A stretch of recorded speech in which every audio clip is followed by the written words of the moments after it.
తల్ల వంచండి. ఒక చిన్న మాట ప్రార్థన చేసుకుని వాక్య భాగంలోనికి వెళదాం. మీరు కూడా నా కోసం ప్రార్థన చేయండి. ఉండే కొద్ది వయసు పెరుగుతుంది కానీ తరగట్లేదు కదా.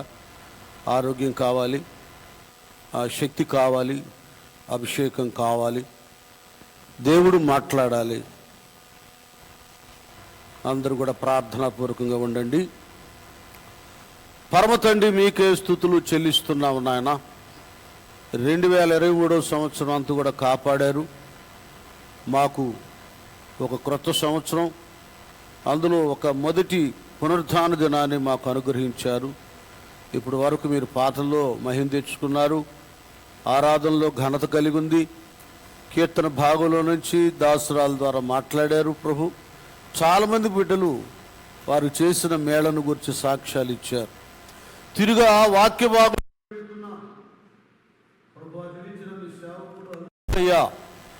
గడ్డిపూస లాంటి వాడు, మీ సిలువ చాటు మరుగుపరుచుకోండి, ఆత్మచేత అభిషేకించయ్యా.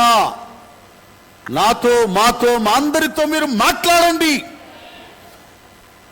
ఆరంభములోనే అద్భుతమైన అభిషేకాన్ని మాకు అనుగ్రహించి బలపరిచి ఆదరించి మహిమ తెచ్చుకోమని యేసు నామమున వేడుకుంటూ ప్రార్థిస్తున్నాము తండ్రి. ఆమేన్. స్తోత్రం. హల్లెలూయా. కొద్దిగా పెంచు. హల్లెలూయా. ఈ దినాన మనం పరిశుద్ధ గ్రంథములో నుండి 40వ కీర్తన 3వ వచనాన్ని ధ్యానం చేసుకుందాం. ఇది ఫస్ట్ తారీఖున, న్యూ ఇయర్ 1 తారీఖున దైవ సేవకులు దేవప్రసాద్ గారు, సేవకులు రాజా కంటే ముందుగా ఈ కీర్తన మన చేత చదివించారు.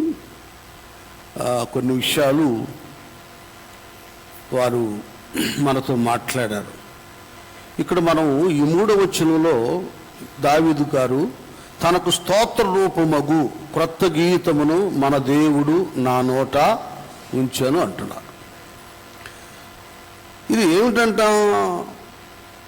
దేవునికి స్తోత్ర రూపమగు,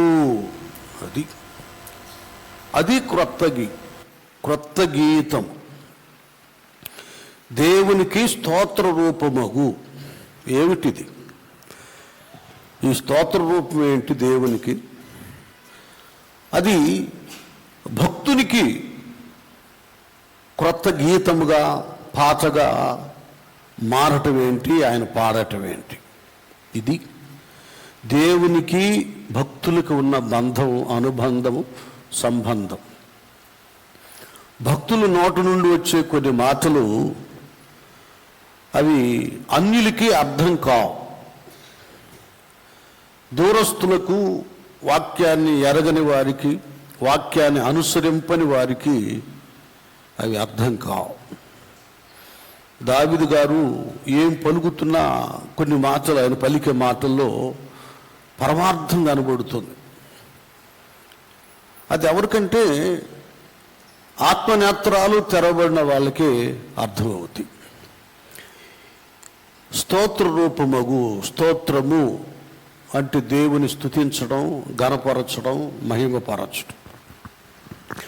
ఇందులో భక్తులు ఆత్మజ్ఞానంతో ఈ స్తోత్రాల గురించి, ఇందులో ఉన్నటువంటి విలువ ఏంటో, మనం స్తోత్రము చెల్లించినప్పుడు ఆయన ఘనపరచబడి ఆనందించడమే కాకుండా ఆ స్తుతి స్తోత్రాలు మనం చెల్లించినప్పుడు మన దేవుడు స్తుతుల సింహాసన ఆసీనుడు. చూడండి ఎంత ఉందో ఇందులో. ఇది మనం ఆరోపించిన, మనం స్తుతి చెల్లించిన ఈ మాటలు ఆయన అలాగా ఆవరించి, ఆయన ఘనపరిచి కదా సంతోష పెట్టడం మాత్రమే కాకుండా ఆ స్తుతి స్తోత్రాలట ఒక సింహాసనంగా నిర్మాణం చేయబడతాయట. ఈ సింహాసనం కూడా ఇది మానవ నేత్రాలకు కనబడేది కాదు. భక్తుల యొక్క హృదయపూర్వకమైనటువంటి ఆ స్తుతుల ద్వారా ఇక్కడ ఒక చిన్న లింక్ ఉంది. ప్రతివాని స్తుతి స్తోత్రం హల్లెలూయా దేవునికి అంగీకారము కానే కాదు. ఇది కొద్దిగా అర్థం చేసుకోవాలి. మనం అందరూ వ్యర్థులు కాకుండా నా స్తోత్రము నా స్తుతి దేవునికి అంగీకారంగా ఉండి ఆయన మహిమపరుస్తూ ఆయన సింహాసనములో ఒక వజ్రంగా ఉందా, ఒక ఆణిముత్యంగా ఉందా అన్న ప్రశ్న ఇవాళ మన అందరం వేసుకోవాలి. ఈ కీర్తన మామూలు కీర్తన కాదు, 40వ కీర్తన. ఒక వ్యక్తి భక్తుడు ఎలాగవుతాడో, భక్తుడు అవటానికి జరగవలసింది ఏంటో ఇక్కడ చెప్తున్నాడు. భక్తిహీనతలో బలహీనతలో బంధకంలో ఉండి ఎదిగినప్పుడు యెహోవా కొరకు నేను సహనముతో కనిపెట్టుకుంటుని ఆయన నాకు చెవియొగ్గి నా మొర ఆలకించాను. ఇది మెయిన్ అన్నమాట. అసలు ఒక వ్యక్తి భక్తుడు అవడానికి ఇదిగో తన జీవితంలో లోకంలో దేవుడికి దూరంగా ఉన్నంత వరకు నాశనకరమైన గుంట, జిగటగల దొంగ, ఊబి, ఈ రెండు పైకి లేవకుండా చేస్తాయి. నాశనకరమైనది నాశనానికి లాక్కెళ్ళేది గుంట, జిగటగల దొంగ, ఊబి చక్కగా పైన మంచిగా ఉన్నట్లుగా భలే ఉంది అన్నట్లు కనబడుతుంది, కానీ అందులో కాలు పెట్టిన తర్వాత లోపలికి లాక్కెళ్ళిపోద్ది. ఇంకా చావే అది. ఇప్పుడు చాలామంది ఊబిలోనూ ఉంటున్నారు, తెలియట్లా. మేము ఆనందంగా ఉంటున్నాం, మేము తింటున్నాం, మేము త్రాగుతున్నాం, చాలా సంతోషంగా ఉంటున్నాం అనుకుంటున్నారు. కానీ ఒకడు నడుచు మార్గము సరైనదిగా కనబడవచ్చు, కానీ తుదకది అది. ఈ లోకంలో దేవుడు లేకుండా ఎంత విలాసవంతమైన జీవితాన్ని అనుభవించినా అది ఎలాంటిదంటే జిగటగల దొంగ, ఊబే, అది నాశనకరమైన గుంటె. అది అందరూ ఎరగరు, అందరికీ అది అర్థం కాదు. ఏదో మంచిదనుకుంటారు. ఎలాగా? ధనవంతుడిలాగా కదా. ధనవంతుడు లాజరు, దరిద్రుడైన లాజరు గురించి యేసుప్రభువు క్లియర్గా చెబుతున్నాడు. ఇక ఆయన ఏడుస్తుంటే అబ్రహాం గారు అంటాడు, కుమారుడా, నీవు లోకంలో ఉన్నప్పుడు నీకు ఇష్టం వచ్చినట్లుగా సుఖాన్ని అనుభవించావు. అది ఇప్పుడు సుఖం ఉందే, ధనం, అబ్బా ఇంకా ఇంకా ఇంకా ఇంకా ఇంకా ఇంకా డబ్బులు దాచిపెట్టుకుంటే బాగుండు, పోగు చేసుకుంటే బాగుండు కదా. ఇంకా ఇంకొక ఎకరం పొలం కొంటే బాగుండు, ఇంకా 4 ఇళ్ళు కొంటే బాగుండు, ఏమండి ఇంకా 4 కోట్లు ఉంటే బాగుండు. ఇది ఉంది చూసారా, ఇది నీ జీవితాన్ని దేవునికి చాలా దూరంగా చేస్తుంది. దేవుడు మనకు చెప్పింది ఏంటంటే, మొదట నా రాజ్యాన్ని నీతిని మీరు వెతకండి, ఆత్మ విషయమై దీనులైన వారు ధన్యులు. చెప్పండి మీరే, పరలోక రాజ్యము వారిది. ఆత్మీయతను గురించినటువంటి ఆవేదన, ఆ తృష్ణ అది కావాలి. నేను ఆత్మ పొందుకోలేదు, కావాలి. నేను సరిగా ప్రార్థన చేయటం లేదు, కావాలి. నాకు పరిశుద్ధత కోల్పోతున్నానేమో, కావాలి. ఏమండి, నేను దేవునికి సరిగా ఇవ్వలేకపోతున్నానేమో, కావాలి. దేవుళ్ళు ఉండలేకపోతున్నాను, కావాలి. చూసారా ఈ తృష్ణ, ఈ ఆలోచన, ఇది ఆత్మ సంబంధమైనది. నాకు ఇది చాలదు, ఇంకా 4 ఇళ్ళు కావాలి. నాకు ఇది చాలదు, ఇంకా 4 ఎకరాల పొలం కావాలి. నాకు ఇది కాదు, 1 కోటి రూపాయలనే అకౌంట్లో ఉండాలన్నారే, ఇది నిన్ను ఇదే నాశనకరమైన గుంట, జిగటగల దొంగ, ఊబి. నువ్వేమో మడ్రలు, ఇంకేదో హత్య, ఏవేవో చేయవు. ఇవన్నయే నీ ఆత్మ జీవితాన్ని దేవుడికి దగ్గరకు లేకుండా దూరంగా చేసేటటువంటి పరిస్థితులు. లోతుగా రాశాడు ఈ కీర్తన దావీదు భక్తుడు. అది గుర్తెరగాలి. అది గుర్తెరిగాడు ఈ భక్తుడు. గుర్తెరిగి ఆయన కొరకు, దేవుని కొరకు సహనంతో కనిపెట్టి ఆయనకు మొరపెట్టాడు. అయ్యా, నేను రాజునైనా, ధనధాన్యాలు, భోగభాగ్యాలు, ఇంత సంపద నాకున్నా ఇది కాదు. ఈ మాయలో పడిపోయి నీకు దూరం అయిపోతానేమోనయ్యా. నాకు నువ్వు కావాలి, నీ సన్నిధి కావాలి. నీవు ఉండాలి.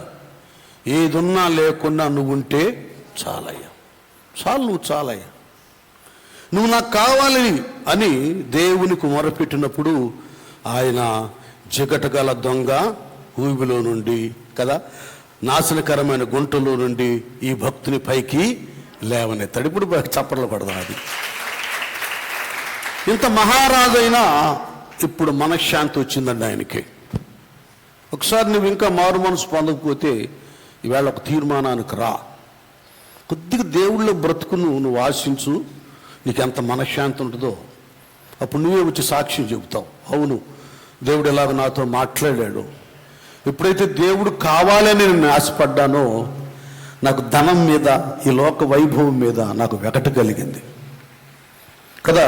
భక్తుడు పాట రాశాడు, వెగటు కలిగే ఈ లోకమేగా, యుగ యుగాలు నీతో నుండంగా, వెగటు కలిగే ఈ లోకమేగా, యుగ యుగాలు నీతో నుండంగా, నీ గుడారములో నుండునుగా, నీ గుడారములో నుండునుగా, నీ కొరకేను వెదకేను దేవా, నాకొకసారి కనిపించరావా, ప్రభు మోరా వినవా, ప్రభు మోరా వినవా, నీ కొరకేను వెదకేను దేవా, నాకొకసారి కనిపించరావా. హల్లెలూయా. అర్థమవుతుందా? దేవుని సన్నిధిలో మనకు సరిగా ఉంటే డబ్బుల మీద, శరీరం మీద, ఈ సౌఖ్యం మీద, ఈ ఘనత మీద ఇష్టం ఉండదు, వెగటు కలిగింది. మన వాళ్ళకు రెండు కావాలి, దేవుడు కావాలి, దెయ్యం కావాలి కదా. ధనాపేక్ష సమస్తమైన కీడులకు మూలం, అది కావాలి, అది కావాలి. ఒకసారి మినీ టెకెల్ ఓ ఫారెస్ట్ తోకవేస్తే నువ్వు భక్తిలో చాలామంది తేలికైపోతారు. భక్తికి ఎంత కావాలో అంత నీతి, భక్తి, కదా, దాన ధర్మాలు చేయటం, దేవునికి ఇవ్వటం ఒక్కడు కూడా ఉండదు నీకు. అసలు అక్కడ ఏముండదు. నీ కొరకు నువ్వు ఇచ్చేదానికంటే దేవునికి నువ్వేమివ్వవో ఆ ఖాతాలో నువ్వు తేలికైపోతావు. మినీ టెకెల్. దేవుడు చూస్తున్నాడు నేను అన్నీ. నువ్వేదో అనుకోవచ్చు, నేను భక్తురాల్ని, నేను తెగ ప్రార్థన చేస్తున్నాను అనుకో. కేవలం పెదవులతో ప్రార్థన దేవునికి ఇష్టంగా ఉండదు. క్రియలు లేని విశ్వాసము మృతము. ఇక్కడ కౌంట్ చాలా ఉంది, అది సరిగ్గా చెబితే గుండె బదులు చేస్తారు. నీకు నువ్వు భక్తురాలు అనుకోవచ్చు, నేను వస్తున్నాను పోతున్నాను అనుకోవచ్చు, కానీ పిల్లవాడు స్కూల్కి, కాన్వెంట్, కాలేజీకి రావటం పోవటం కాదు. వాడు వినాలి కదా, లెసన్స్ వినాలి, అర్థం చేసుకోవాలి, చదవాలి, ఫీజులు కట్టాలి, పరీక్ష రాయాలి, మంచి మార్కులు రావాలి. అంతకంటే ఉన్నతమైనది దైవత్వం, దేవుడిలో బ్రతుకు. అది చాలామందికి తెలియదు. కొంతమంది ఎందుకు వస్తారంటే, మందిరానికి వెళ్తే మా అవసరాలు తీరుతాయి కదా, మాకు కలిసి వస్తాయి, అనేకమని సంపాదించుకోవచ్చు, ఈ దృష్టితోనే వస్తారు. అంతకాదు, దేవుడు నరుడుగా భూలోకంలో అవతరించింది ఈ లోకాన్ని మనకు అంటగట్టడానికి కాదు, ఈ లోకంలో నుండి పరలోకానికి మనలను తీసుకువెళ్ళటానికే నేనే మార్గమును సత్యమును. అది ఇవన్నీ అర్థం చేసుకోవాలి. భక్తి బ్రతుకు చాలా గొప్పది, చాలా లోతైంది. అది కావాలి భక్తులకి ముందు. అది తెలుసుకున్నాడు, దేవుడికి ప్రార్థించేశాడు దావీదు గారు. ఈ రాజవైభవాలు ఇవన్నీ నాకు ఉన్నా, నువ్వు లేకపోతే అన్నీ సున్నయ్యా, కాబట్టి నీకు ఇష్టంగా ఉండటానికి నన్ను పైకి లేవనెత్తంటే దేవుడు పైకి లేవనెత్తేసాడండి. లేవనెత్తి ఏం చేశాడు? తన పాదములు బండ మీద నిలిపి. హల్లెలూయా. పాదములంటే జీవితం, బ్రతుకు. బండ అంటే చెప్పండి మీరే. బండ అంటే ఆ బండ క్రీస్తే. ఆ బండ క్రీస్తే అంటే మన బ్రతుకు ఆయనలో కలిపేసేసాడు తండ్రి అయిన దేవుడు. బండ మీద నిలపటం అంటే ఎలాంటిదంటే, కాబట్టి క్రీస్తు యేసునందున్న వారికి ఏ శిక్ష విధియు లేదు. ఆయనలో మనం ఉన్నామంటే అర్థం ఏంటంటే, మన మీద శాపానికి, మరణానికి, పాపానికి అధికారం లేదు. మనల్ని తాకటానికి వస్తే వాడికి షాక్ కొట్టింది, మరణానికే మరణం కలుగుతుంది. అలాంటిది క్రీస్తులో బ్రతుకు. ఈ నా మాట విని వాటి ప్రకారము చేయు ప్రతివాడు బండ మీద తను ఇల్లు కట్టుకొనినా బుద్ధిమంతుని పోలి ఉన్నాడో.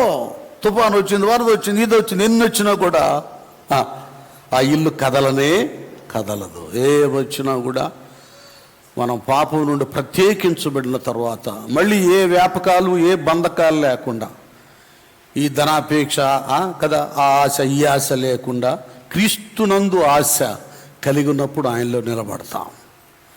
దానికి గ్యారంటీ ఉందండి. నీకేది జరగదు, జరిగిన కాపాడుతాను అంటానికి. దేవుడు లేకుండా ఒక అడుగు బురదలో, ఒక అడుగు గట్టు మీద ఉంటే దాని గ్యారంటీ ఎవరు ఇవ్వలేరు. ఆ బండ మీద నిలబడ్డాడు భక్తుడు, బ్రతుకు ఆయనలో ఉంది. నా అడుగులు ఏం చేశాడు? పాదాలేమో బండ మీద నిలిపాడు, అడుగులేమో స్థిరపరిచాడు. అడుగులంటే అడుగులేక అడుగు. నడక అంటే క్యారెక్టర్, ప్రవర్తన పవిత్రంగా స్థిరపరిచాడు. ఇంకంతే. అడుగులు స్థిరపరచంటే ఇక నీకు పరిశుద్ధతే, పాపము, దోషము, లోపము, వంకర బ్రతుకులు, వంకర నడక కాకుండా తిన్నగా మార్గమైన యేసయ్యలో నడవడం. నీ వాక్యము నా పాదములకు దీపమును, త్రోవకు. అది వాక్యపు త్రోవలోనే నడుస్తూ, అంటే దేవుని మాట ప్రకారంగానే అడుగులో ఆయన ముందు నడుస్తుంటాడు. మనం ఆయన అడుగులో అడుగేసుకుంటూ వెళ్ళిపోతూ ఉంటాం. ఇది దావీదు భక్తుని జీవితంలో ఈ ఉన్నతమైన అనుభూతిని పొందుకున్నాడు. పొందుకున్న తర్వాత ఆనందం అధికమైపోయింది. ఇక దేవునికి స్తోత్రాలు చెల్లిస్తున్నాడు.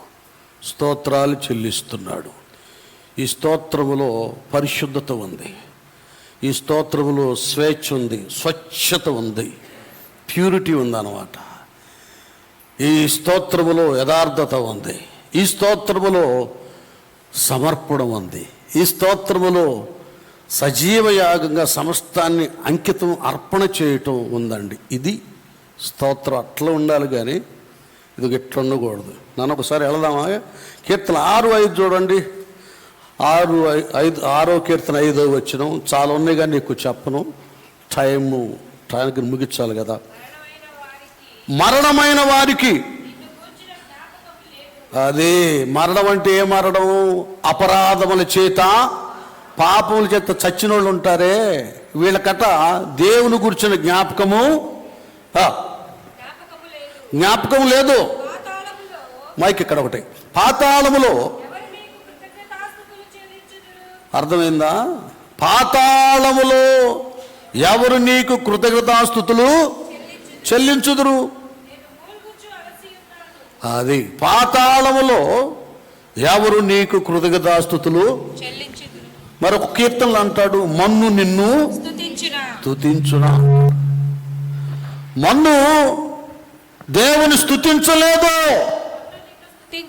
అమ్మా, మన్ను నిన్ను స్తుతించునా. నీ సత్యమును గూర్చి అది వివరించునా. యెహోవా ఆలకింపుము, నన్ను కరుణింపుము. యెహోవా నాకు సహాయకుడవై ఉండుము. నా ప్రాణము మౌనముగా నుండక నిన్ను కీర్తించున్నట్లు నా అంగలార్పును నీవు నాట్యముగా మార్చి ఉన్నావు. చాలు. అది ఎన్నో కీర్తన? అది 30వ కీర్తన 9. ఓకే 8, 9 అది ఉంది. చూడండి, ఇక్కడ మన్ను అంటున్నాడు, పాతాళం అంటున్నాడు. పాతాళం, ఇక్కడ ఒక పాతాళం ఉంది. అక్కడ చచ్చిపోయిన తర్వాత ధనవంతుడు పాతాళంలో పడి ఇంకెలాగూ బయటికి రాలేకపోయాడు. లాజర్ని పంపి ఒక చుక్క నీళ్ళు వేపిమంటే అయ్యగారు అంటున్నాడు, అబ్రహం అయ్యగారు, అరే బాబు, అక్కడ వాళ్ళు ఇక్కడికి, ఇక్కడ వాళ్ళు అక్కడికి రావడానికి వీల్లేదు. ఏముందంట మధ్యలో? మీకు మాకు మధ్యలో అగాధం ఉంది. ఇక పాతాళంలో రేపు చచ్చిన తర్వాత పాపంలో ఉండి చచ్చినోడు పాతాళంలో పడ్డవాడు పరలోకం చూడటమే కానీ దూరం నుండి అక్కడికి వెళ్ళటానికి అవకాశం. మా పిల్లల్ని అటు ఇటు తిరగకుండా తిరగ గట్టి ఇటు కూర్చోండి ఒక చోట. చూడండి, పాతాళంలో నుండి పరలోకానికి వెళ్ళలేడు. అలాగే ఇక్కడ ఒక పాతాళం ఉంది, లోకాల్సనే పాతాళం. చెప్పాను కదా, కామ క్రోధ లోభ మోహ కదా, ఈ వ్యామోహాలు ఉన్నాయే, వీటి నుండి మనుషులు రాలేరు. వీటిలో ఉండి, ఈ పిచ్చిలో, ఈ భ్రమలో ఉండి దేవునికి స్తుతులు చెల్లించిన అవి పెదవులతో చెల్లించగలరు కానీ హృదయాంతరంగంలో నుండి వచ్చేది కాదు. ఎందుకంటే మత్తయి సువార్త 15వ అధ్యాయము 9వ వచనంలో యేసయ్య క్లియర్గా చెప్తున్నాడు. అక్కడ ఈ ప్రజలు తమ పెదవులతో నన్ను గణపరచుదు గాని వారి హృదయము నాకు దూరముగా ఉన్నది. అర్థమైందా? ఇప్పుడు కూడా అందరం చెబుతున్నాం స్తోత్రం హల్లెలూయా అని. ఈ పెదవులతోనే ఘనపరుస్తున్నాం.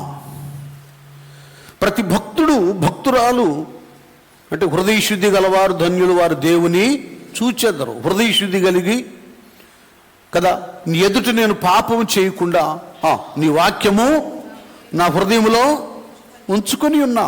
దేవుని వాక్యం హృదయంలో ఉన్నవారు, హృదయ శుద్ధి కలిగినటువంటి వారు స్తోత్రము అది ఊరిక శబ్దం పెదవులతో ఉండి వచ్చింది కాదు, హృదయాంతరంగంలో నుండి యేసయ్యా నువ్వు కావాలి, నువ్వు రావాలి, నీవు నాలో స్థిరముగా నివాసం చేయాలి.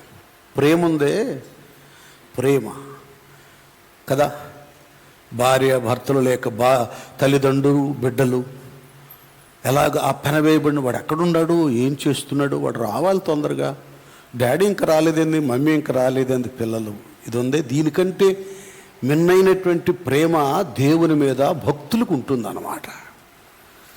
అంత ప్రేమ, అంత ఇష్టం, అంత ఆశ ప్రభు అంటే, దేవుడు అంటే. అక్కడి నుంచి వచ్చే స్తోత్రం అక్కడి నుంచి వచ్చే స్తోత్రము, అందులో అర్థం పరమార్థం ఉంది, ఉన్నతమైన ప్రభావం ఉంది. ఆ స్తోత్రం కావాలి. అటు ఉన్నతమైనటువంటి స్తోత్రం కావాలి. దాన్నే 116వ కీర్తనలో దావీదు గారు 12:13 చెప్తాడు. చూడండి అసలు ఎట్లాగుంటుంది ఆ మాట. యెహోవా నాకు చేసిన ఉపకారములన్నిటికీ నేను ఆయనకేమి చెల్లించుదును? రక్షణ పాత్రను చేతపుచ్చుకొని యెహోవా నామమున ప్రార్థన చేసేదను. ఏం పుచ్చుకొనట? రక్షణ పాత్రను చేతపుచ్చుకొని. అదండి రక్షణ. ఆయన తన ప్రజలను వారి పాపముల నుండి రక్షించును కనుక ఆయనకి యేసును. అది రక్షణ అంటే అర్థం రక్షకుడు అంటే యేసు ప్రభుల వారు. యేసు ప్రభువుని హృదయంలో ఉంచుకొని ఆయన చేసిన మేలును బట్టి ఆయనకు కృతజ్ఞత స్తుతులు చెల్లిస్తామే, అవి అంగీకారంగా ఉంటాయి. అది ఒక రూపం స్తోత్రానికి. హృదయం ఇవ్వడం, రక్షించబడటం. మళ్ళీ అంటాడు నాన్న, ఈ 118వ కీర్తనలో 118లో అంటాడు, 28వ వచనం 118వ కీర్తన. నీవు నా దేవుడవు, నీవు నా దేవుడవు, నేను నీకు కృతజ్ఞతాస్తుతులు చెల్లించెదను. అది చూసారా, రక్షించబడిన తర్వాత ఆయన మన దేవుడైపోతాడు. ఇంకంతే ధైర్యంగా చెప్పొచ్చు, మా దేవుడు యేసయ్యా. అభిమానంతో, సినిమా యాక్టర్ల మీద అభిమానంతో చెప్పినట్లు కాదండి. ఆ దేవుణ్ణి, ఆ యేసయ్యను నీ హృదయంలో భద్రపరుచుకొని, అది నీ హృదయంలోనికి ఆహ్వానించి నీ హృదయంలో నిలబెట్టుకొని, అప్పుడంటే అది నిజం. నీ హృదయంలో ఎవరున్నారో ఆయన గురించి చెప్తా ఉన్నా. హృదయాల్లో లోకాన్ని, పాపాన్ని, ఆ పిచ్చిని ఈ పిచ్చిని పెట్టుకొని, నాకు కూడా యేసయ్య అంటే భలే ఇష్టమయ్యా, నేను కూడా ప్రార్థన చేసుకుంటా. అది దేవుడికి నీకు సంబంధము లేని ప్రార్థన. మన ప్రార్థన ఆయనకు అంగీకారంగా ఉండాలి. ఎప్పుడుంటుంది? రక్షించనేరకు ఉన్నట్లు యెహోవా హస్తములు కొరచ కాలేదు, విననేరుకున్నట్లు ఆయన చెవులు మందం కాలేదు. మీకు మీ దేవునికి మీ దోషములు అర్థమవుతుందా? ఇలాంటి దోషాలు అడ్డంగా ఉన్నప్పుడు మన ప్రార్థన ఆయన కనపడదు, మన కన్నీరు ఆయన కనబడదు. ఇది గమనించాలి భక్తులు. ఇక్కడ ఏమంటాడు 118లో, దేవా నీవు నా దేవుడవు, నీవు నా దేవుడవు. చూసారా, దేవుడవయ్యా, అందుకే నేను నీ కృతజ్ఞతాస్తుతులు చెల్లించెదను. నీవు నా దేవుడవు, నిన్ను గణపరచెదను, నిన్ను గణపరచెదను. దేవుడుగా ఉండాలి. ఈ స్తోత్రానికి దానికి ఒక రూపం ఉంటుంది. రక్షించబడ్డప్పుడు ఆయన దేవుడైనప్పుడు. మళ్ళా ఇంకొక ఈ 84వ కీర్తన అందరికీ తెలుసు. 4వ వచనమా, 4వ వచనం, నీ మందిరమునందు నివసించువారు ధన్యులు, నీ మందిరమందు నివసించువారు ధన్యులు, ధన్యులు, వారు నిత్యము నిన్ను స్తుతించుదురు. అది చూసారు ఇంకొక అనుభవం. దేవుడు నా దేవుడు అన్నవాళ్ళు, రక్షించబడ్డవారు, హృదయంలో దేవుని దాచుకున్న వాళ్ళు దేవుని మందిరంలో నివసిస్తారు. అది అక్కడ ఇక్కడ ఏమండి, అపవిత్రమైన స్థలాలలో, సినిమా హాల్లో, అక్కడ వేస్ట్ భ్రష్టత్వం ఉన్నటువంటి స్థలాల్లో నివసించరు. ఎక్కడ నివసిస్తారు? ఎక్కడ? దేవుని మందిరంలో నివసించి దీవెనకరమైన వ్యక్తులుగా తీర్చబడతారు. వాళ్ళు ఏం చేస్తారు? నిత్యం ఆయనని స్తుతిస్తారు. ఆ స్తుతి దేవుని మందిరములో నివసించే స్తుతి. ఇదొక రూపం, స్తోత్రానికి ఒక ఉన్నతమైన రూపం ఇది. చెప్పుకుంటూ వెళ్తే చాలా ఉన్నాయి నాన్న, ఇంత అంతని మనం చెప్పలేం.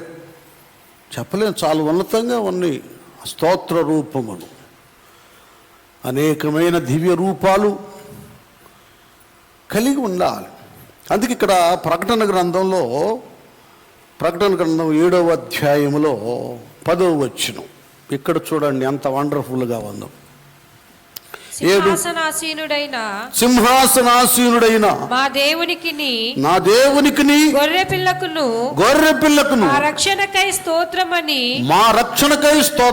మహాశబ్దముతో ఎలుగెత్తి చెప్పిరి. చూసారా, ఇక్కడ గుంపు ఉంది, తెల్లటి వస్త్రాలు ధరించిన వాళ్ళు. ఇది పరలోకంలో యోహాను భక్తుడు, యేసు ప్రభువుల వారి యొక్క శిష్యుడైన యోహాను భక్తుడు ఆ దృశ్యాన్ని చూస్తున్నాడు అన్నమాట.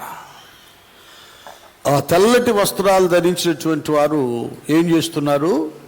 మా గొర్రె పిల్లకు, మా రక్షణకు ఏమంటున్నారు? స్తోత్రమని మహాశబ్దముతో ఎలుగెత్తి చెప్పిరి. చూడండి, ఆయన స్తోత్రాలు చెల్లిస్తూ చెప్తా ఉన్నారు. అక్కడ యోహాను గారు చూశాడు, దూతను అడుగుతున్నారు, ఎవరయ్యా వీళ్ళు, ఏంటిది అడుగుతున్నారు. అంటే ఈ స్తోత్రాలు చెల్లించే గుంపు ఈ స్తోత్రముల ద్వారా దేవునికి మందిరములో ఒక సింహాసనాన్ని ఏర్పాటు చేస్తారు. ఆయన పరలోకంలో ధవళ సింహాసనం ఆసీనుడై ఉంటాడు. అక్కడ కెరూబులు, సెరూపులు, పరిశుద్ధ దూత గణములు యెహోవా పరిశుద్ధుడు పరిశుద్ధుడని ప్రతిగానాలు చేస్తారు.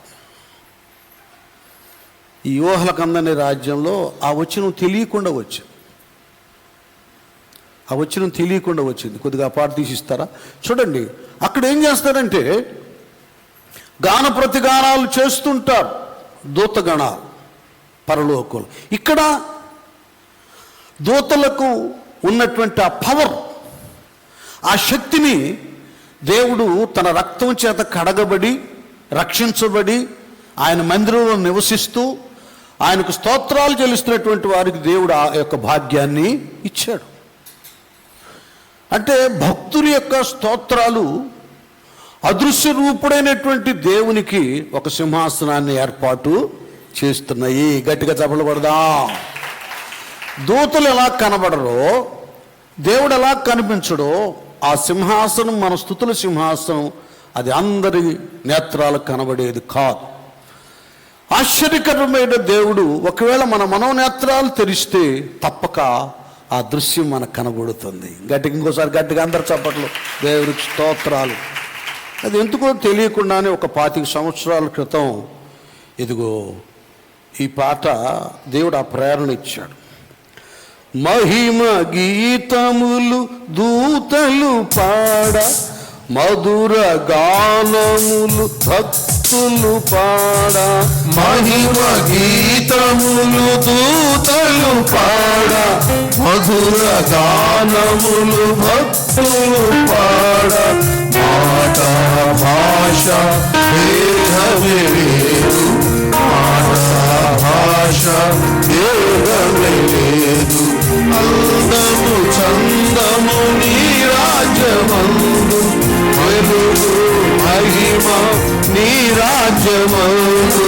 అందము చందము నీ రాజ్యమందు, వెలుగు మహిమ నీ రాజ్యమందు. వెలుగు మహిమ నీ రాజ్యమందు, వెలుగు మహిమ నీ రాజ్యమందు. ఊహల కన్నని రాజ్యము నీది మా యేసయ్యా,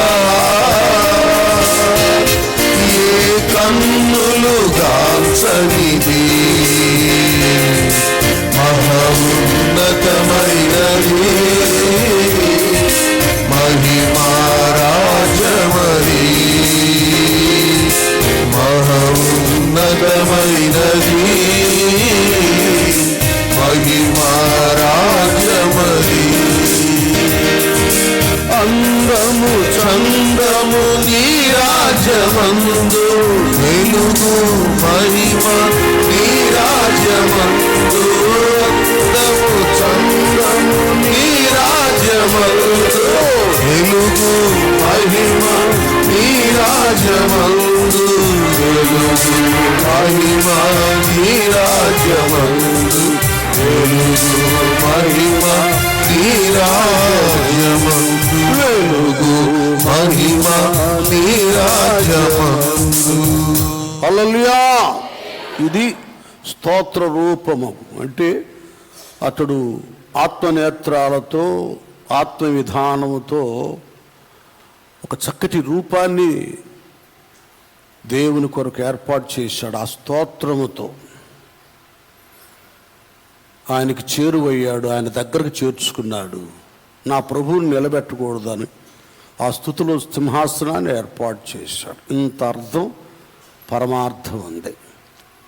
అంతేగాని ఒట్టి పెదవులతో మారు మనసు లేకుండా, భక్తి లేకుండా, పరిశుద్ధత లేకుండా, వాక్యానుసారమైన జీవితం లేకుండా చాలామంది మందిరాలకు వస్తుంటారు, పోతుంటారు, ప్రార్థన కూడా చేస్తారు. ఆ ప్రార్థన వాళ్ళ అవసరాల కొరకు చేసుకునేది. ఎలాంటిదంటేది, యేసుప్రభు వారు శరీరధారిగా ఉన్నప్పుడు 10 మంది కుష్ఠరోగులు ఆ మార్గంలో ఆయనకు ఎదురయ్యి వీళ్ళకి ఒక విషయం తెలుసు, యేసుప్రభు వారు చచ్చిపోయిన వాళ్ళని బ్రతికించాడు, రోగులను స్వస్థపరిచాడు,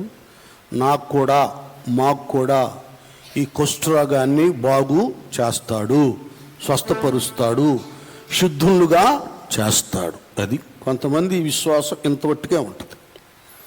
నాకు దేవుడు అడిగితే అయ్యిస్తాడు, ఈ ఇస్తాడు, అన్నిస్తాడు దేవుడు. ప్రభు ప్రార్థనకు వెళ్తాండి, ఇది ఇంతవట్టుకే, ఫుల్ స్టాప్, కామా ఉండదు అక్కడ. ఇది మాత్రమే కాదు, నాకు నా బిడ్డలకి రక్షణిస్తాడు, పరలోకం ఇస్తాడు అనేటటువంటిది రాదండి. పరలోకం ఇస్తాడు, రక్షణ వాళ్ళన్న సమర్పణ, త్యాగం వేరే ఉంటుంది. వాళ్ళన్నిట్లో దేవునికి ప్రథమ స్థానం ఇస్తారు. దేవుడి దగ్గరికి వచ్చే వాటిలో ఇస్తారు, దేవుడి దగ్గరికి ఇచ్చే వాటిలో ఇస్తారు, దేవునికి తన శరీరాన్ని విరిగి నలగొట్టుకున్న వాటిలో ఇస్తారు. తమ సౌఖ్యం కొరకు దేవుని అడ్డం పెట్టుకోరు. పరలోకం కొరకు ఏదైనా త్యాగం చేస్తారు. భక్తిలో పరిపూర్ణత వేరు, నువ్వు ఆచరించే భక్తి వేరు. అది నీకోసం, నీ శరీర ఈ లోకంలో 60-70 సంవత్సరాలు బ్రతకటానికి ఉపయోగించుకుంటున్నావు. దానికి ఏమంటాడమ్మా కొరింథీ పత్రికలో పౌలు భక్తుడు, మీరు క్యాచ్ చేయాలి ఆ వచనం. 1 కొరింథీ 15:19 వచనం, ఈ జీవిత కాలం మట్టుకే మనము క్రీస్తునందు నిరీక్షించు వారమైన ఎడల. చూడండి, ఒక్క నిమిషం అట్లుండి ఆయన. ఈ జీవిత కాలం మట్టుకు మీకు అర్థమయ్యేది చెప్తాను. ఈ జీవిత కాలం అంటే కొంతమంది 60 సంవత్సరాలు బ్రతుకుతారు, కొంతమంది 70 సంవత్సరాలు బ్రతుకుతారు, కొంతమంది 80, కొంతమంది 100. ఎంతైనా ఏదో ఒక రోజు ఈ లోకాన్ని విడిచిపెట్టి పోవలసిందన్న సంగతి నువ్వు నేను ఎవరు మర్చిపోకూడదు. ఇంకంతే. ఇప్పుడు వచ్చిన తెప్పలు ఏంటంటే సత్యవాళ్ళు చేస్తున్నారు కానీ బ్రతికుండా మనకు మాత్రం మార్పు రావటంలా. మనం కూడా పోతే నరకానికి వెళ్లకుండా పరలోకానికి వెళ్ళటానికి ఎట్లా ఉండాలో అనేటటువంటిది రావట్లేదండి. మెయిన్ ఏంటంటే సైతాన్ కూడా అలాంటి మొత్తం ఇంజక్షన్ వేస్తున్నాడు. డబ్బుల్ని, వాటిని, వీటిని, లోకాన్ని చూపి ఆ మొత్తులో పడిపోతున్నారు. అయ్యో నాకు అది కావాలి దేవా, ఇది కావాలి దేవా అంటున్నారు కానీ నాకు పరలోకం కావాలని ఏడవటంలా. స్టాప్. ఎట్లా కొడుతున్నారు? ఏమంటాడు మళ్ళీ చదువున్నాను అదే, ఈ జీవిత కాలము అది 60, 70, 80 ఈ జీవిత కాలం మట్టుకే మనము క్రీస్తునందు. ఇంత మట్టుకే. ఇక్కడ నేను బాగా ఇన్ని సంవత్సరాలు బాగా సుఖంగా లోకంలో బ్రతికితే బాగుండయ్యా. క్రీస్తునందు నిరీక్షించు వారమైన అది ఇదే కావాలని విశ్వాసం, నిరీక్షణ ఉంటే వస్తాయి నీకు. ఇల్లు రావచ్చు, పొలాలు రావచ్చు, స్థలాలు రావచ్చు, డబ్బులు రావచ్చు. ఇంత మట్టుకే ఉంటే ఒకడు సర్వలోకాన్ని సంపాదించుకొని వాని ప్రాణాన్ని పోగొట్టుకుంటే వానికి ఏమీ ప్రయోజనం. చూడండి అక్కడ అంటాడు, ఉగ్రత దినమందు ఆస్తులు అక్కరికి. అది ఉగ్రత అనేది ఒకటి వస్తుందే, నీ ఆస్తి, నీ ఐశ్వర్యం ఏది కూడా అక్కడికి రాదు. అంతవట్టుకే మనం నిరీక్షించినటువంటి వారమైతే మనుషులందరికంటే, చూడండి, మనుషులందరికంటే దౌర్భాగ్యులమై ఉందుము. మనుషులందరికంటే అలాంటి వాడు అంట దౌర్భాగ్యులమైంది. ఎందుకు ఈ మాట చెప్తున్నాడంటే, ధనవంతుడు ఏమి దేవుడు అంటే తెలియనోడు కాదండి. నరకంలో పడ్డ ధనవంతుడు లాజరు ధనవంతుడు వాటిలో ఉపమానంలో ధనవంతుడు దేవుడు అంటే తెలియనోడు కాదు. దేవుడు తెలుసు, అబ్రహాం తెలుసు, ఇస్సాకు తెలుసు, యాకూబు తెలుసు, మోషే తెలుసు, అందరూ తెలుసు. వాళ్ళ ఇంటికి పాస్టర్లు వస్తున్నారు, పోతున్నారు, ఏదో 100-200 ముఖాన్ని పడేస్తున్నాడు, వెళ్ళిపోతున్నారు. వాళ్ళు చెప్పే మాట్లాడి అతను వినలేదు, అనుసరించలేదు. ఇన్ని తెలిసినా చచ్చాడు. ఎక్కడికి వెళ్ళాడు? నరకానికి వెళ్ళాడు. దాని అర్థం చేసుకోండి. మన మందిరాలకు రావచ్చు, పోవచ్చు.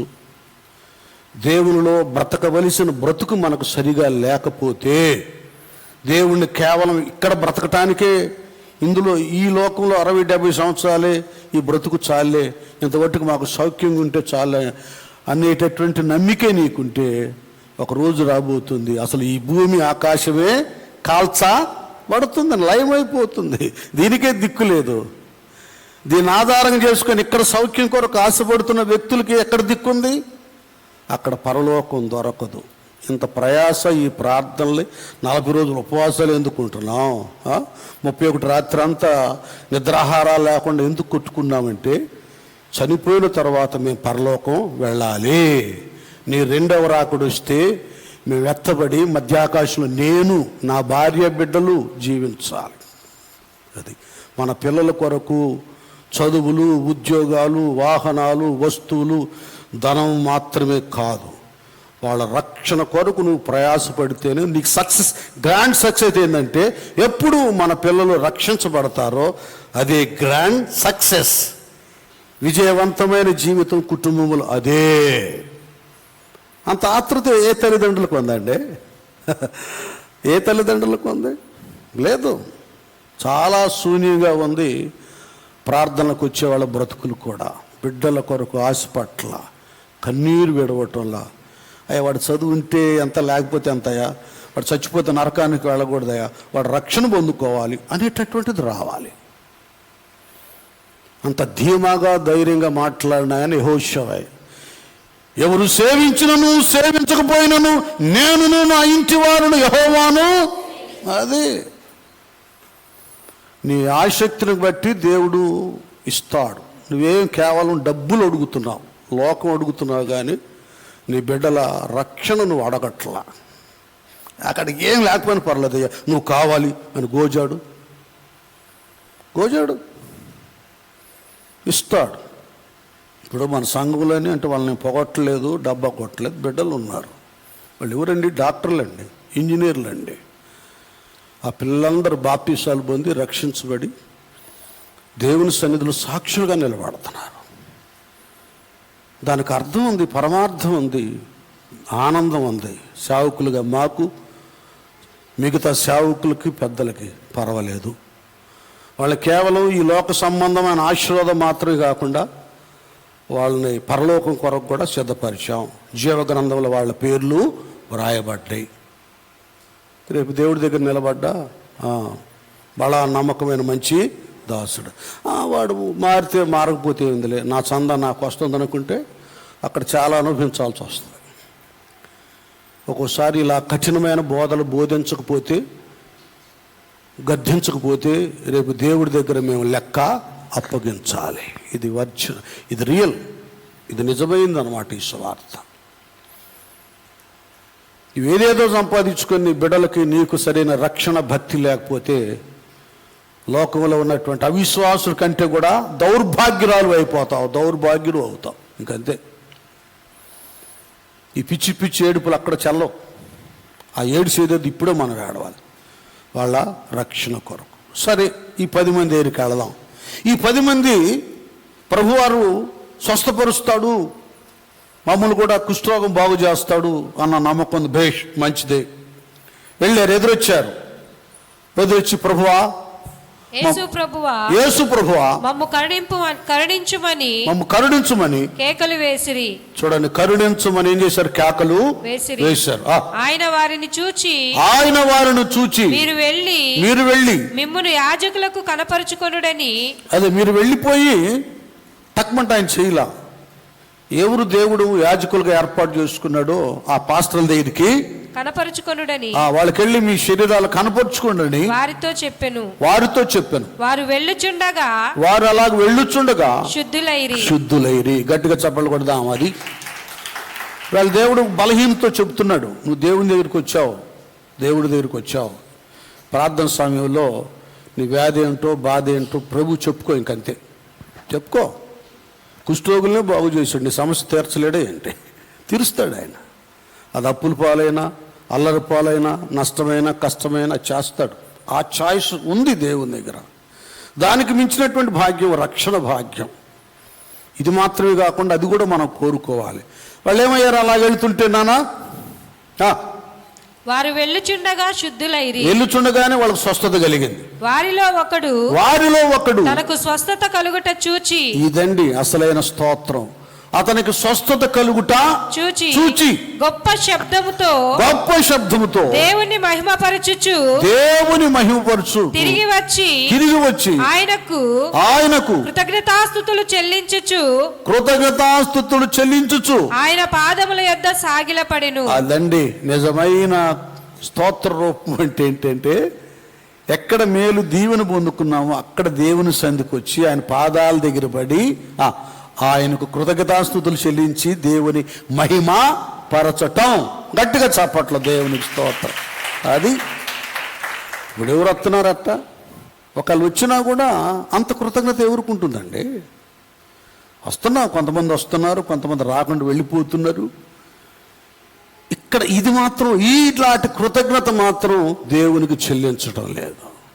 అప్పుడు చాలా బాధ వేసింది యేసయ్యకి. ఏమన్నాడు ప్రభువారు? అందుకు యేసు 10 మంది శుద్ధులైరి కారా, 10 మంది శుద్ధులయ్యారు కదా, ఆ 90 ఎక్కడా, ఆ 90 ఎక్కడా? ఈ అన్యుడు తప్ప దేవుని మహిమపరచుటకు తిరిగి వచ్చిన వాడు దేవుని మహిమపరచు తిరిగి వచ్చిన వాడు ఎవడును అగపడలేదా అని చెప్పి, నీవు లేచి పొమ్ము, నీ విశ్వాసము నిన్ను స్వస్థపరిచినని వానితో చెప్పెను. దేవునికి స్తోత్రం, హల్లెలూయా. అర్థమవుతుందా? ఆ 90 ఎక్కడా? ఎవరు తిరిగి రాలా? యేసయ్యకు కృతజ్ఞతాస్తుతులు చెల్లించలేదు. ఇలాగైపోయింది సమాజం.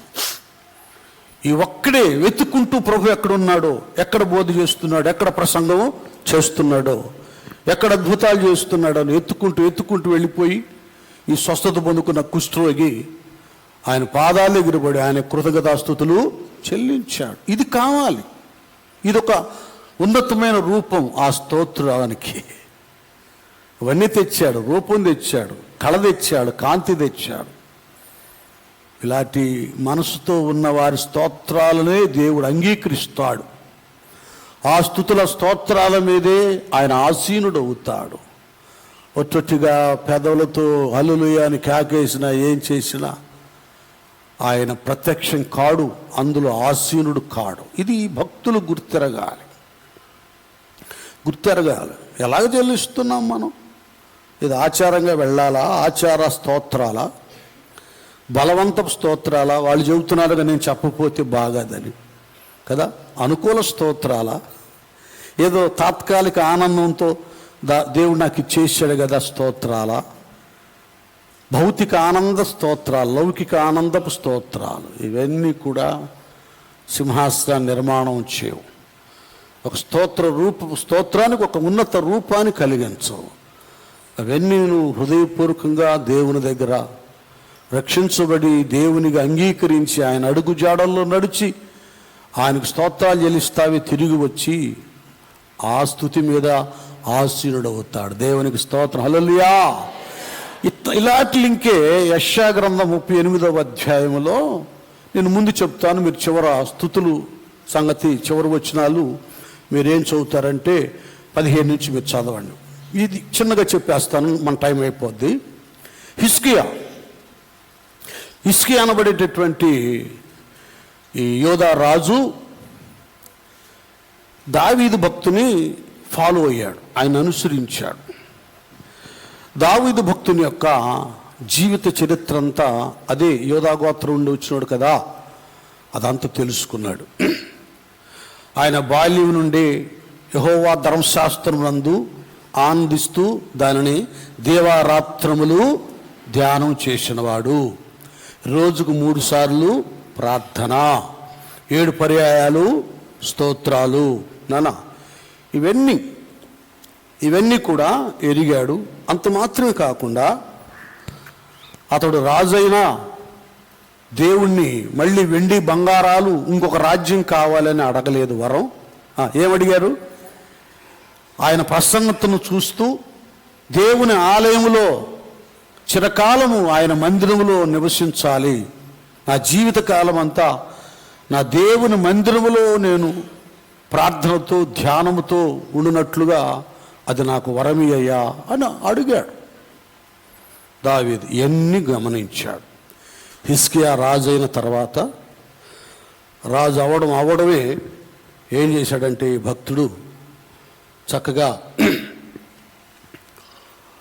చూశాడు మందిరంలో ధర్మశాస్త్రాన్ని బోధించేవాళ్ళు లేరు, యాజకులు సరిగా వర్క్ చేయట్లేదు, వాళ్ళకి ప్రాముఖ్యమైన పండుగైన పస్కాను ఆచరించట్లేదు. ఇవన్నీ కూడా ఆగిపోయి వెంటనే మందిరాన్ని శుభ్రం చేయించేశాడు. అక్కడ ఎక్కడెక్కడెక్కడే ఉందో, ఎక్కడ ఉండకూడని ఉన్నాయో తీసి బయటపడేయించాడు, ఉండవలసినవన్నీ ఏర్పాటు చేశాడు. మందిరాన్ని చక్కగా సుందరంగా మలిచాడు. అందరిని ధర్మశాస్త్ర ఉపదేశకుని పిలిచాడు. అందరిని పిలిచి వాళ్ళని మీరు మరలా ధర్మశాస్త్రాన్ని బోధించండి, మీరు ఉపదేశించండి అని వాళ్ళ వాక్యం చెప్పేటట్లుగా వాళ్ళు నిలబెట్టాడు. యాజకులను పిలిపించాడు, మీరు యాజకత్వం చేయండి, బలులు అర్పణలు అర్పించండి, అలాగే మనకు ప్రాముఖ్యమైన పస్కా పండుగ ఉంది, అది దీవెనకరమైంది. ఆ పస్కా పండుగే మనం రొట్టె విరుస్తామే ప్రభు బలకి సాదృశ్యం కనబడుతుంది. అది ఆచరించండి అని దైవ సంబంధమైన మందిరము, బోధ, ప్రార్థన వీటికి ప్రాధాన్యత ఇచ్చాడు హిజ్కియా రాజు. హల్లెలూయా చెప్దాం, హల్లెలూయా. దేవుని పనులకు ప్రాధాన్యత ఇచ్చాడు. అది మీరు వినాలి, అర్థం చేసుకోవాలి. ప్రాధాన్యత ఇచ్చాడు. కొంతకాలమైన తర్వాత ఒక రోగం వచ్చింది, అది మరణకరమైన రోగం, క్యాన్సర్ లాంటిది. ఇక భక్తుడు కదా, ఎట్లయినా రాజు అయినా భక్తుడు కాబట్టి దేవుడు యెషయా అనే ప్రవక్తను పంపించాడు. అయ్యా రాజా, దేవుడు చెప్పాడు, నేను చెప్తున్నాను, ఇంకా నువ్వు బ్రతకు చచ్చిపోతావు, నువ్వు బ్రతకు చనిపోతావు. చనిపోతా అంటే ఇక్కడ చూడండి, విషయాలు బాగా అందరూ గమనించాలి. మనం నిజంగా మనం దేవుళ్ళు యథార్థంకుంటే, అసలు నీదేదైనా దేవుడి మందిరంలో ఉందా? దేవుని సేవకి ఏమైనా సహాయం చేసావా? అసలు నీ కష్టాజీతంలో దశంభాగం తీసావా? పేద సాధలకు ఏదైనా సహకరించావా? నువ్వు దేవుని పనిలో నీ స్థితి స్తోమతకు తగ్గట్లు ఇచ్చావా? నువ్వు కోట్లు నీకుంటే ఒక 100-200 ముఖాన్ని పడేసావా? దానికి లెక్క ఉంది. బైబిల్లో కూడా స్థితిని బట్టి ఇవ్వాలని ఉంది. నీ కోట్లుంటే 100 ఇస్తే 2 ఇస్తే అది కౌంట్లోకి రావండి. అది ఏదో భిక్షగాడు ఆ భిక్ష పాత్రలు వేసుకుంటాం మంచిది. దేవుని సంబంధమైన వాటికి ఇచ్చే కంటే, నేను ధనవంతులు ఇవ్వకుండా పేదవాళ్ళు చెప్పటంలా, పేద ఎదవరాలు ఆ 2 కాసులు దేవుడే చూశాడు, ఓకే గుడ్ అన్నాడు. అక్కడ ధనవంతులు కట్టలకే అట్లా అవి పట్టించుకోలేదు.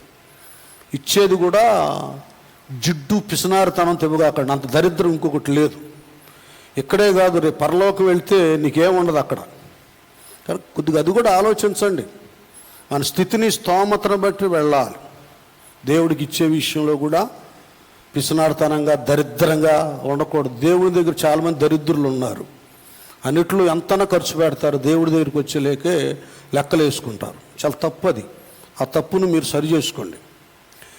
ఏమైందంటే, ఇక నువ్వు చనిపోతా ఉన్నప్పుడు ఈయన వెళ్ళిపోయాడు దేవుడి దగ్గరికి, ప్రవక్త వెళ్ళిపోయి అన్నాడయా, నేను నిర్దోషిగా యథార్థవంతంగా నీ సన్నిధిలో నేను ఎలాగున్నాను ఒకసారి నువ్వు జ్ఞాపకం చేసుకో. అవును, బాగా ప్రార్థన చేశాడు, బాగా లక్షల కోట్లు పెట్టి దేవుని మందిరాన్ని సరి చేశాడు, వాక్యం లేని దగ్గర వాక్యాన్ని ప్రకటింప చేశాడు, పస్కాను మరలా ఆచరింప చేశాడు. అది నువ్వు దేవుని దగ్గర ఏమైనా సంపాదించాలంటే నువ్వు దేవుడికి ఏం చేసావు ఒకసారి ఆలోచించు. అది కొంతమందికైనా దేవుడు ఛాయిస్ ఇస్తున్నాడు,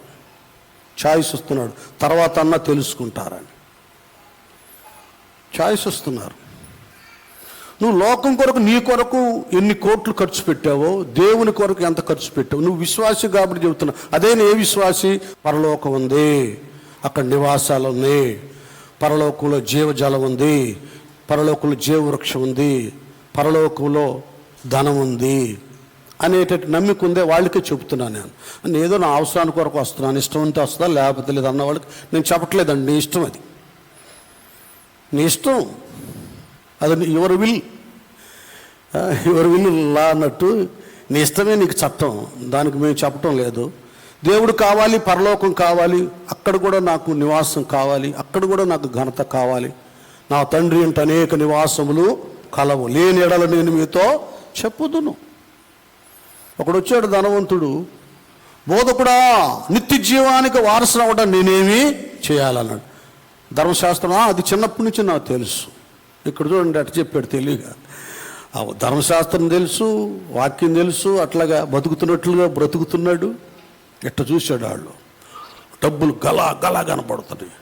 అబ్బాయి నీకు ఒకటి కొదువుగా ఉంది అన్నాడు. ఏంటి ప్రభు అంటే, నీకొకటి కొదువుగా ఉంది, నీ ఆస్తి నమ్మి పేదలకి పంచి నువ్వు నన్ను వెంబడించు, పరలోకంలో నీ ధనము అధికమవుతుంది, అక్కడ నువ్వు సమకూర్చుకో. చూడండి మాట అంటే, నేను అన్నాను అనుకోండి, ఇక తెల్లారి ప్రార్థనకు రారు.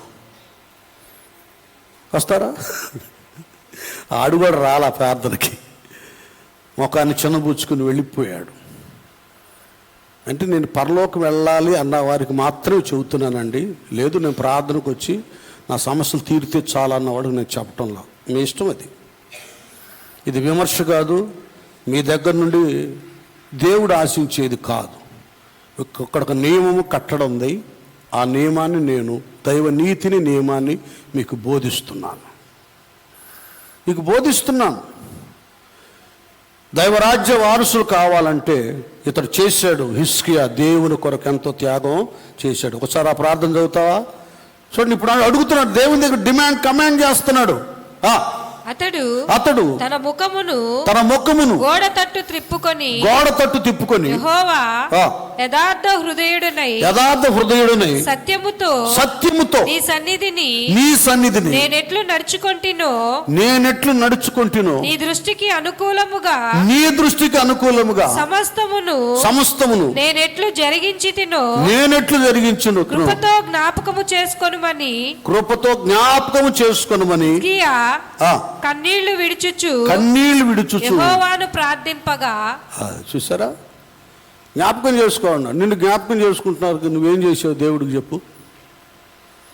చెప్పు. ఇప్పటికైనా నువ్వు కొన్ని విషయాల్లో మేలు పొందుకుంటున్నావు, బ్రతుకుతున్నావు, స్వస్థత కలుగుతుంది, నెమ్మది కలుగుతుందంటే కేవలం దేవుడు దయ చూపిస్తున్నాడు, కనికరము కృప చూపిస్తున్నాడు.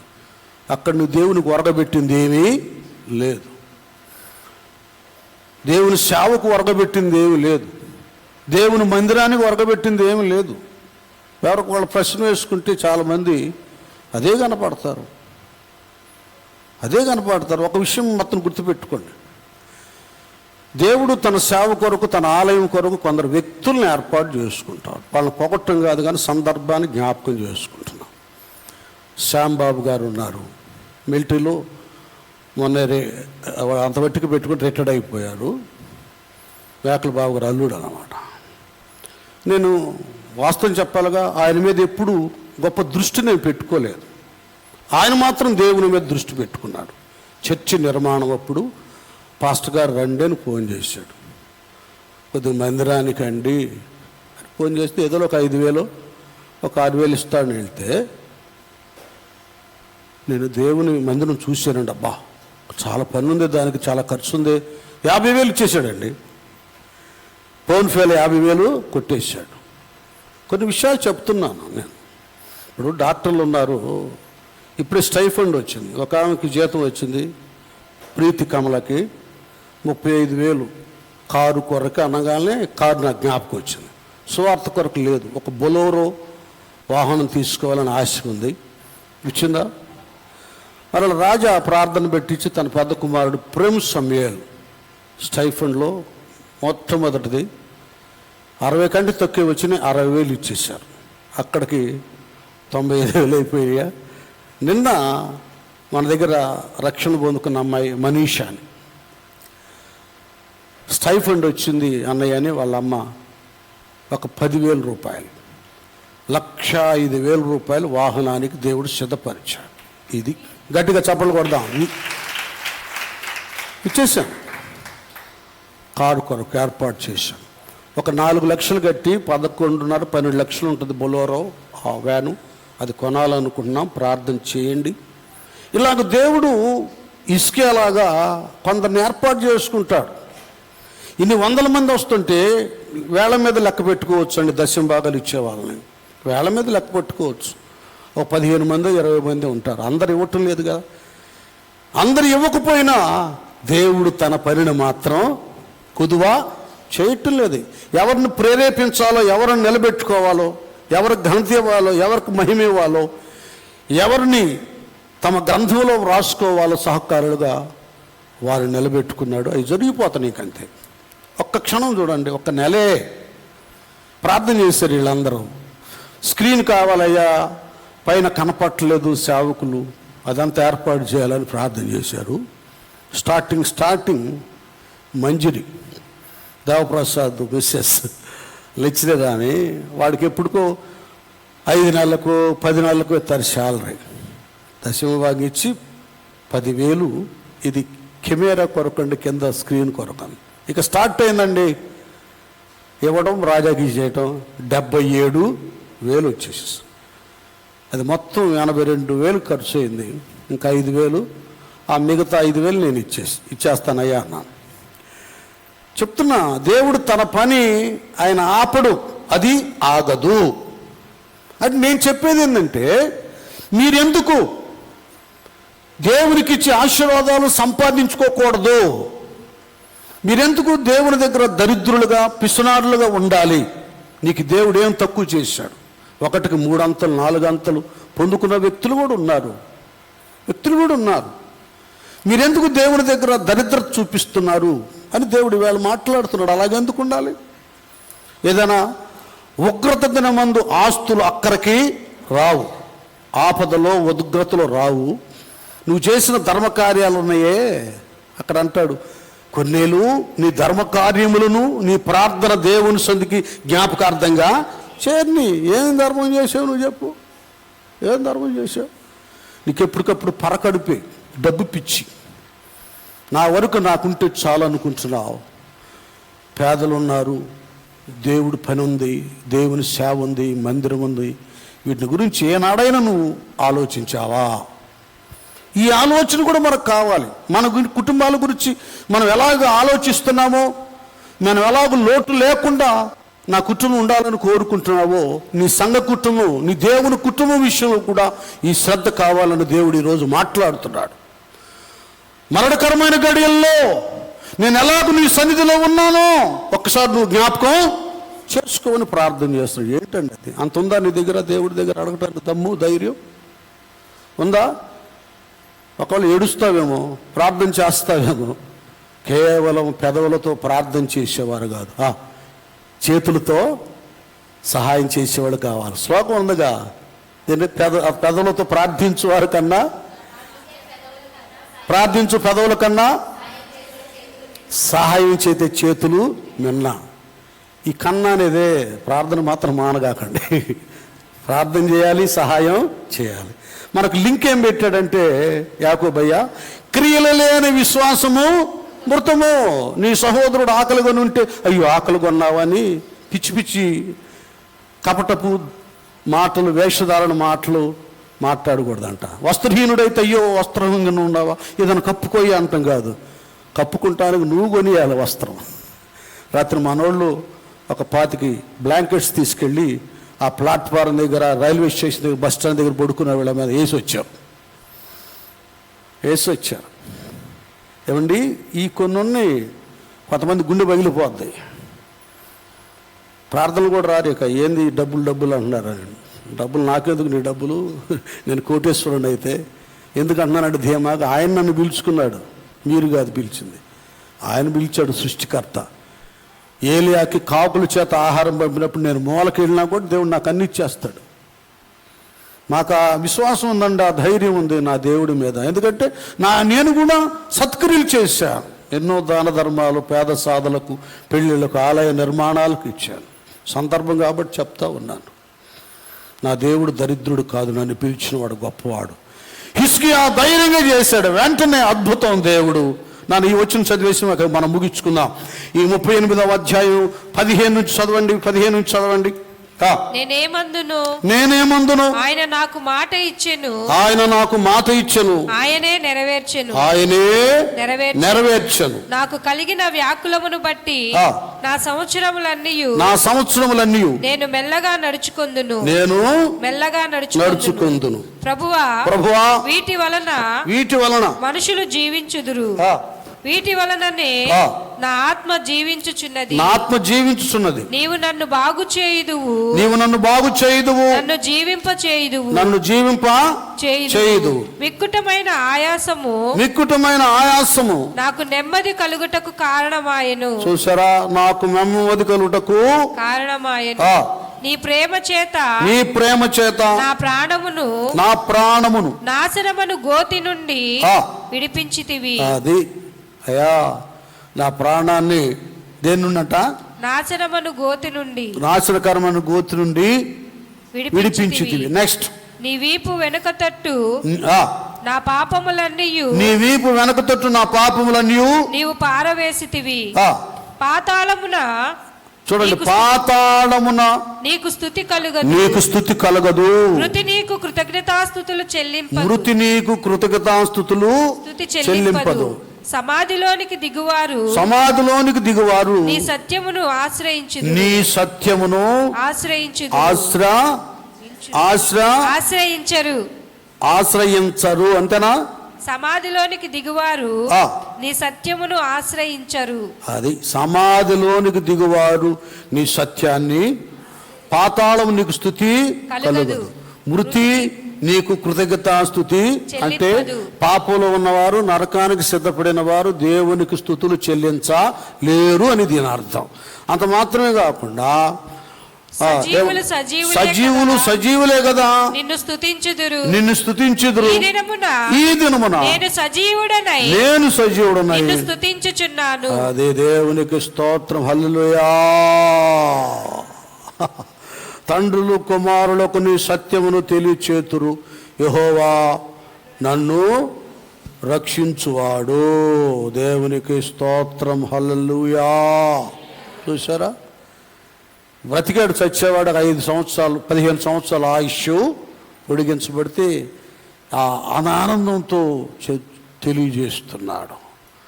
చచ్చిపోతే నేను నిన్ను స్తుతించగలనయ్యా, మృతులు నేను స్తుతించలేదు కదా అని ఈ రీతిగా దేవుడు కలుగు చేసినటువంటి ఆయుష్ను బట్టి హిజ్కియా రాజు దేవునికి కృతజ్ఞతాస్తుతులు చెల్లిస్తున్నాడు.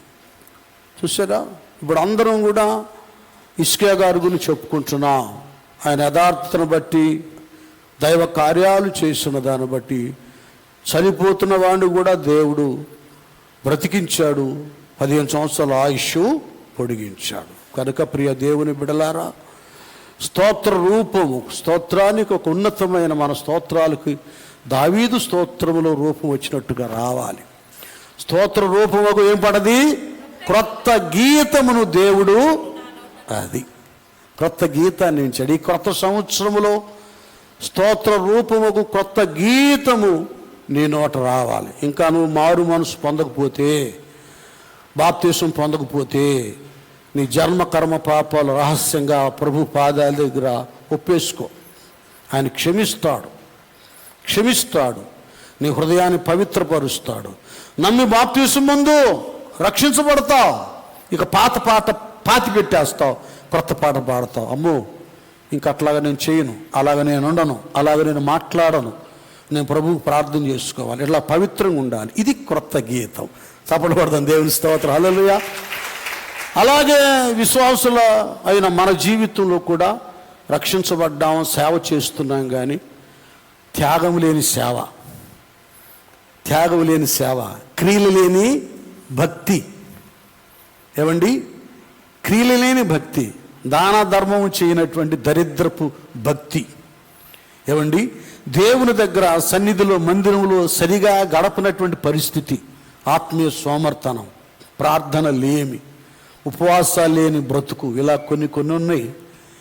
ఇక నాయన, ఈ సంవత్సరం నుంచి నేను అలాగ చేయను, నీ దగ్గరికి వస్తా, ప్రార్థిస్తా, నీకు ఇస్తా, సేవ విషయం ఆలోచిస్తా, నేను సాక్షిగా ఉంటా, పాట పాడతాను, మహిమ కొరకు నిలబడతాను, సహకరిస్తాను, ఏదోటి నీ కొరకు నేను చేస్తాను, నా మట్టుకైతే బ్రతుకుటా క్రీస్తు. నీ కొరకు బ్రతికించుకున్నావు కనుక నీ పనులు కూడా, నా ఉద్యోగాలు, నా వ్యాపారం నేను చేస్తూ ఆ సమయాల్లో నీ కొరకు నిలబడతా. ఈ క్రొత్త గీతం నోట రావాలి. తల్ల వంచండి, ప్రార్థన చేసుకుందాం. సమయము నేను ఎక్కువ తీసుకోను, ముగిస్తున్నాను. హృదయాలు తెరవండి, నోరు తెరవండి. మన యొక్క హృదయం దేవుని సన్నిధిలో సమర్పణ చేద్దాం.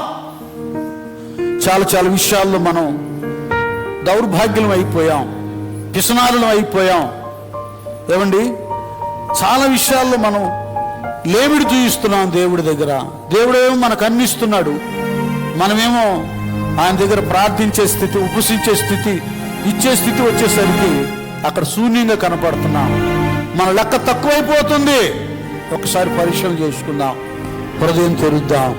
వీటన్నిటి నుంచి దేవుడు మనల్ని ఆదుకున్నట్లుగా అందరూ హృదయం తెరిచి పాట పాడదాం. నా ప్రియ యేసు రాజా, ఆదుకో నన్ను ఇప్పుడు. అందరు హృదయాలు తెరవండి, దయచేసి చదవండి.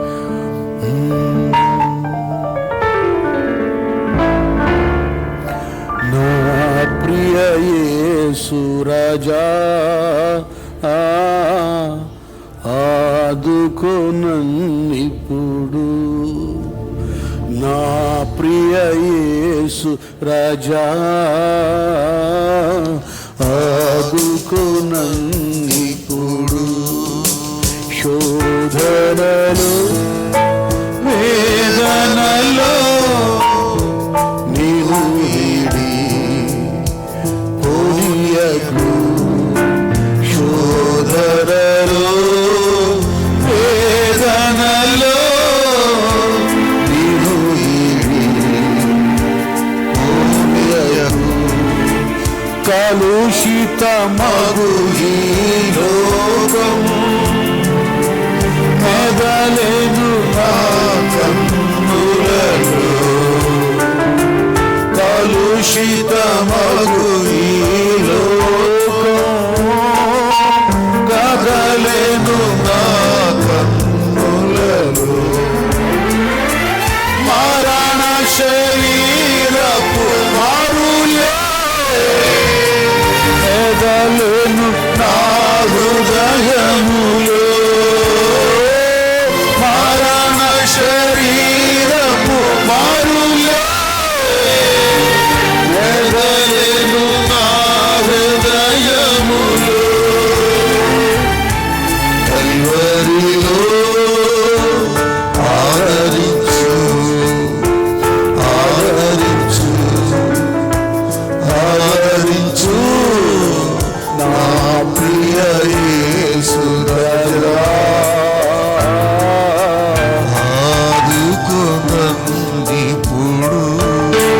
నీ కృపలను నే మరచి కృతజ్ఞత వీడితి ప్రభువా నీ కృపలను నే మరచి కృతజ్ఞత వీడితి ప్రభువా హృదయము కఠినమైపోయే కరిగించి దీవించు దేవా హృదయము కఠినమైపోయే కరిగించి దీవించు దేవా కల్వరిలో ఆదరించు ఆదరించు ఆదరించు నా ప్రియ యేసు రాజా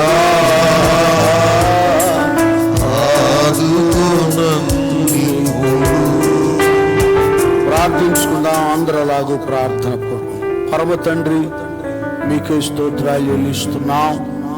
ఈ 2024 సంవత్సరం ఈ మొదటి ఆదివారం రోజే కేవలం ఈ లోకం కొరకే బ్రతకటానికే మేము జీవించక నీ పరలోకం చేరటానికి మేమేం చేయాలో అది మాకు నేర్పించారు. కొన్నిట్లో మేము అసలు నేను ఎరగని వాళ్ళు నాశనకరమైన గుంట జగటకర దొంగబూపి కదా నేను ఎరిగి కూడా లోతు భార్యలాగా కొన్నిట్లో మేము బంధించబడుతున్నాం. కొన్ని మేము చేయట్లేదు. నీ దగ్గరికి సరిగా రావడం లేదు, నీ వాక్యం సరిగా వినటం లేదు, నీకు సమయం ఇవ్వడం లేదు, నీకు ఇవ్వవలసిన ధనం నీకు ఇవ్వడం లేదు నాయన. మా ఇష్టమే మేము జరిగించుకుంటున్నాం. ఇది సరి అనుకుంటున్నాం కానీ మేము నాశనానికి నరకానికి దగ్గరగా ఉన్నాం. వాక్యాన్ని దైవ నియమాన్ని నిర్లక్ష్యం చేసన్న వాస్తవాన్ని గుర్తెరగటం లేదా. ఎందుకంటే ధనాశ లోకాశ అంత గట్టిగా కట్టేసింది నాయన.